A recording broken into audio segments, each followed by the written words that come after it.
전시장이 들어가는데 작품을 모두 보기 전에 작가의 영상을 봐야 한다면 어떨까요? 처음엔 친절한 안내처럼 느껴질 수 있습니다. 그런데 어느 순간 저는 이런 질문을 해봤던 것 같습니다. 나는 지금 작품을 보고 있는 걸까? 아니면 이미 누군가가 심어준 해석을 확인하고 있는 걸까? 사실 이건 미술만의 문제는 아닙니다. 어쩌면 우리는 사람이나 관계를 볼 때도 누군가가 먼저 들려준 설명대로 보기 시작할 때가 있습니다. 오늘은 남공환 작가와 임상빈 작가의 두 분의 전시를 통해서 작품보다 먼저 도착한 해석이 우리의 눈을 어떻게 바꾸는지 이야기해 보도록 하겠습니다. 안내 말씀드립니다. 저는 두 작가의 작품이 허술하다고 말하는 것은 아닙니다. 두 작품 모두 강렬한 시각적 힘이 있습니다. 다만 제가 여러분께 질문드리고 싶은 것은 이겁니다. 작품이 약한가 강한가 보다 그 작품을 둘러싼 해석이 작품보다 우리의 눈을 차지하고 있지는 않은가, 그리고 그 해석은 정말 작품 앞에서 끝까지 버틸 수 있는가 입니다. 이 점 유의하면서 시작하도록 하겠습니다. 자, 먼저 작년에 아트파크 갤러리에서 했던 남궁환 작가님의 별의 기억 전시에 대해서 먼저 얘기를 해보려고 합니다. 우선 제가 사실 이 전시를 보면서 되게 좀 마음이 많이 복잡해졌던 작품이겠어요. 왜냐하면 처음에 갤러리 들어왔을 때 이제 작가분이 계셨어요. 안에 계시면서 저한테 이제 사진 촬영이 어렵다, 먼저 비디오를 먼저 봐야 된다고 안내를 해주시더라고요. 쭉 보고 그 다음에 이제 이 전시를 봤던 기억이 있는데, 실제로 그 작가님이 보여주신 그 비디오에 따르면 이제 왜 이 작품을 이제 하셨고 왜 이런 작업을 하셨는지에 대한 그 일련의 어떤 재밌는 영화였어요. 바다가 막 치고 막 원시적인 것, 그리고 작가님이 굉장히 고되게 작업하시고 고민하는 그런 장면이 나오긴 하는데 되게 재밌게 봤어요, 그 영상에 대해서. 그래서 실제로 이 갤러리 측과 그 작가 노트에 의하면 이제 별의 기억 말 그대로 뭐 이제 우리 내부에 각인된 근원의 빛, 더 멀리는 뭐 빅뱅의 빛에 대한 기억으로 이 주제가 확장이 되고, 그래서 우리 내부에 남아있는 원초적 빛이라든가 뭐 생명 이전, 언어 이전의 기억을 그림과 도자를 통해서 최적의 형상으로 이제 끌어내는 작업이다라고 하시는데, 그래서 그림은 언어 이전의 표현이며 인간 이전의 생명적 뭐 우주적 기억과 다 있다. 그래서 뭐 빅뱅이라든가 양자색이라든가 뭐 원자 전자의 뭐 불확정적인 운동 같은 그런 비디오들을 보여주세요. 그 다음에 이제 전시를 쭉 이제 작가의 안내에 따라서 보게 되는데, 이게 그래서 맨 처음에 비디오를 보고 나서 이 작품들을 보게 되니까 오히려 더 헷갈리기 시작하는 거예요. 그러니까 저희 입장에서는 내가 느끼고 이 작품들을 보면서 느꼈던 그 감정들이 그 비디오라든가 작가 선생님이 먼저 저한테 안내했던 그 비디오의 잔상인 건지, 아니면 정말로 작가분도 안 계시고 비디오도 없고 음악도 없고 아무것도 없는 상태에서 그 갤러리에 딱 입장을 했을 때 일련의 작업들만 놓고 봤을 때 정말로 우리가 그 어떤 막 빅뱅이라든가 원초적인 그 이미지를 느낄 수 있는지에 대해서는 조금 잘 모르겠더라고요. 어느 정도 얼추 감은 저는 개인적으로 잡긴 했어요. 아, 뭔가 되게, 그죠? 뭐 어떤 그런 단세포적이고 원시 생명의 그런 어떤 이미지들이 계속 나오긴 하는데, 근데 이 작업들을 통해서 어떤 별의 기억이라든가 원시적인 기억이라든가 거기까지 확장이 될 수 있나? 그리고 그 간격이, 왜냐면 뭐 그런 과학적인 개념이라든가 그런 원초적인 개념들은 사실은 어떻게 보면 지금 현재 뭐 우주론이라든가 각 천문학자들이 작업하시는 거기도 하고, 정말 순수하게 이 작품만 딱 놓고 봤을 때 그 느낌들이 올 수 있을까? 아니면 내가 이미 그 비디오라든가 그 작가 노트라든가 그런 것들을 봤기 때문에 그 이미지가 겹치는 거지에 해서 저는 지금도 사실 1년이 지났지만 잘 모르겠더라고요. 그래서 저는 늘 이제 갤러리나 이런 걸 감상할 때 먼저 제가 일부러 고의적으로 그 선생님이 누군지 작가가 누군지 최대한 모르는 상태에서 갤러리라든가 그 어떤 작품들만 놓고 딱 접근한 다음에 그 다음에 이제 사후적으로 작가 노트를 보게 되는데, 이게 순서가 반대가 되니까 정말 내가 보고 있는 게 작가 노트에 의한 잔상인 건지 아니면 정말 내가 그렇게 느끼는 건지가 헷갈리기 시작하더라고요. 즉 작가 노트라든가 그런 갤러리 해석이 정말 순수하게 작품 앞에서 버틸 수 있는가라는 거에 대해서 제가 좀 평가를 조심스럽게 잘 모르겠다는 평가를 내렸던 어떤 전시였던 것 같아요. 무엇보다도 저는 관객은, 그리고 관람하는 사람은 독자적으로 갤러리가 아니면 작가의 생각과는 별개로 관람객만의 아니면 뭐批평가만의 고유한 공간이 먼저 확보가 되어야 한다고 생각을 합니다. 그 확보가 되지 않은 상태에서 그냥 아무 생각 없이 그냥 저는 진짜 갤러리라든가 검색만 하고 딱 들어왔는데 머릿속에 이제 막 빅뱅이라는 그런 이미지가 막 다다다닥 들어오게 되고 그 다음에 보게 되니까 아리송한 거죠. 그리고 이런 이제 도자 작업이라든가 이런 관련된 작업들은 원추형이고 방사형이고 이런 부분들은 기존에도 있었다고 생각합니다. 그럼 그 작품 모두에도 이제 원추형이고 방사형이기 때문에 그런 뭐 빅뱅이라든가 원초형이라든가 방사형이라든가 단세포 생물들의 어떤 그런 진화 과정이라든가 그런 것들을 충분히 우리가 넣을 수 있지 않을까요?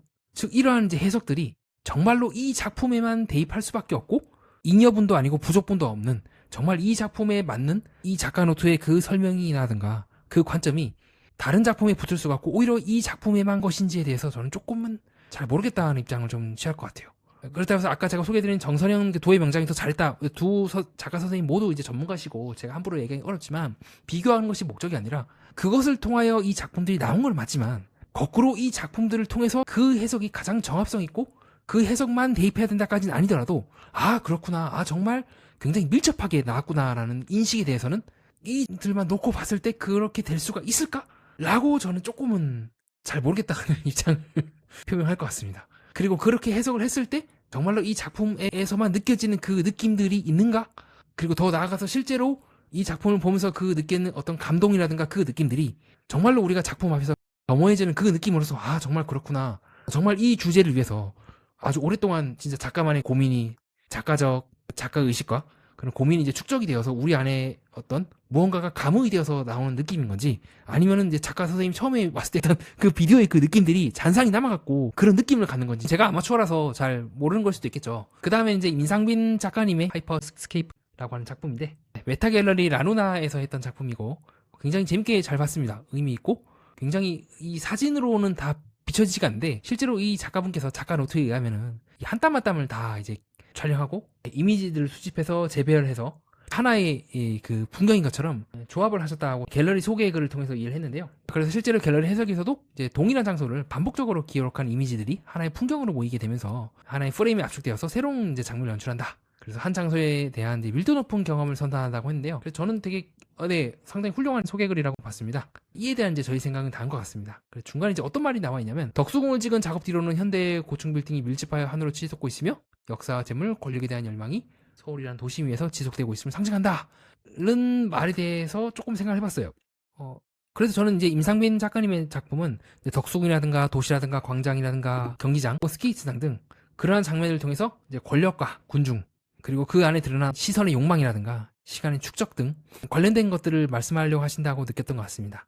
그런데 이 작품이 놓인 장소는 메타갤러리 라루나, 즉 청담동이거든요.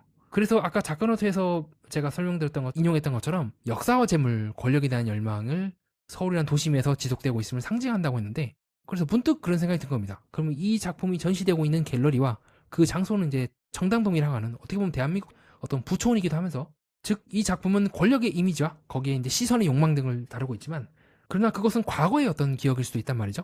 덕수궁이라든가 도시면요, 지금 현재 어떤 부나 어떤 권력의 중심은 저는 한남동과 청담동, 압구정동이라고 생각을 하고 있습니다.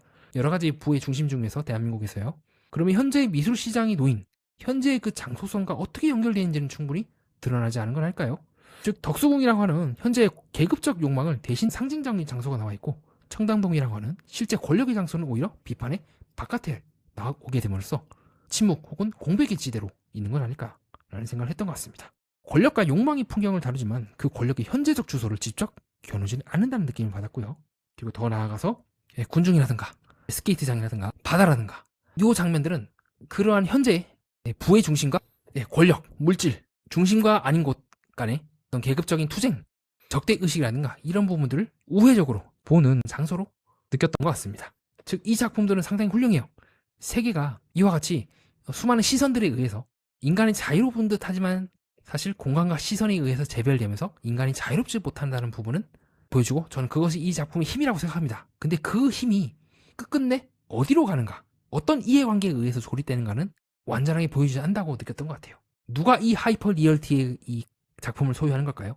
누가 이 작품은 한편으로는 안전하게 감상을 하는 걸까요? 왜 이 작품은 그 질문을 바로 이 그림이 놓여있는 청담동이라든가 한남동이라든가 압구정이라든가 그 지역에 대해서는 똑같은 하이퍼 리얼티 작업이 크게 드러나지 않았는지에 대해서 조금 의아했어요. 수많은 사람들이 강남에 오고 싶어하고 압구정에 있고 싶어하고 그런 부분들에 대해서도 우리가 얘기를 해볼 수 있지 않을까라는 생각을 해봤던 것 같습니다.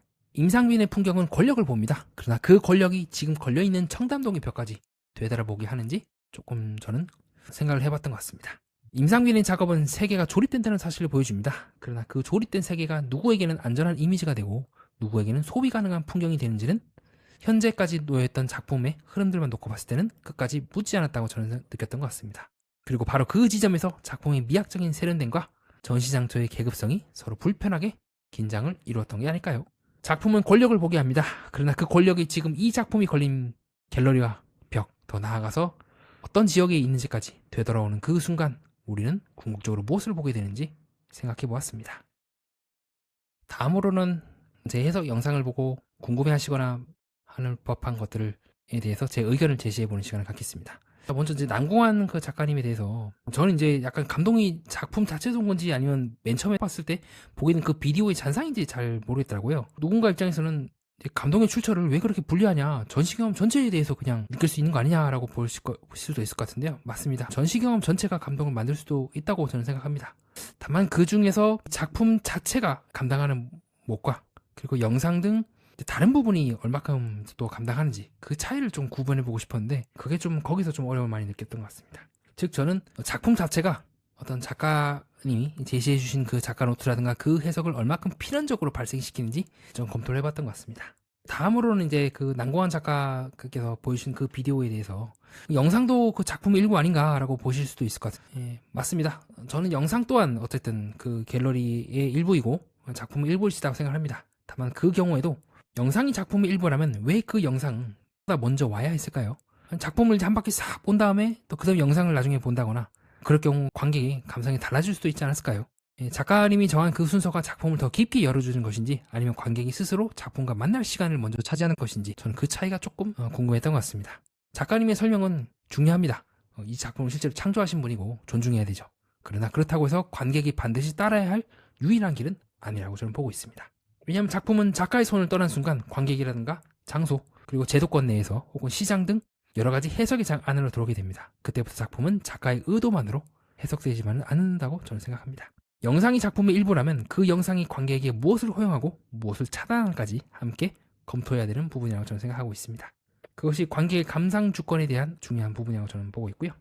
그런 측면에서 본다면 저는 사실 당시에 좀 전시회를 보고 나서 내가 작품을 이제 보고 있는 것인지 아니면 이미 본 영상의 잔상을 확인하고 있는 것인지 조금은 알쏭달쏭했던 것 같습니다. 정리하겠습니다. 오늘 저는 다음과 같은 질문을 여러분께 드리고 싶었습니다. 난공한 작가의 경우 먼저 도착한 영상 혹은 작가 노트가 작품의 감상을 얼마나 영향을 미치는가를 보게 되었고, 임상빈 작가의 경우는 권력과 욕망을 말하는 작품이 정작 자신이 놓인 장소의 권력까지 되돌아보게 하는가를 의문시하였습니다. 이는 우리가 사람을 볼 때도 그렇습니다. 누군가가 먼저 그 사람에 대해서 설명이나 평판, 이미지나 분위기에 대해서 말하게 되면 우리는 그 사람을 보는 것이 아니라 이미 주어진 해석에 따라서 영향을 받게 됩니다. 그렇게 좋은 감상도 좋은 관계도 결국 같은 질문으로 돌아가지 않을까요? 나는 지금 직접 보고 있는 것이 맞는가? 아니면 누군가가 이미 만들어 놓은 시선 안에서 보고 있는 건 아닌가? 이상입니다. 끝까지 봐주신 여러분 다시 한번 진심으로 감사드립니다. 예술과 인간, 세계의 이면을 구조적으로 해석하는 채널 매니아와 여러분 뜻깊은 시간을 보냈습니다.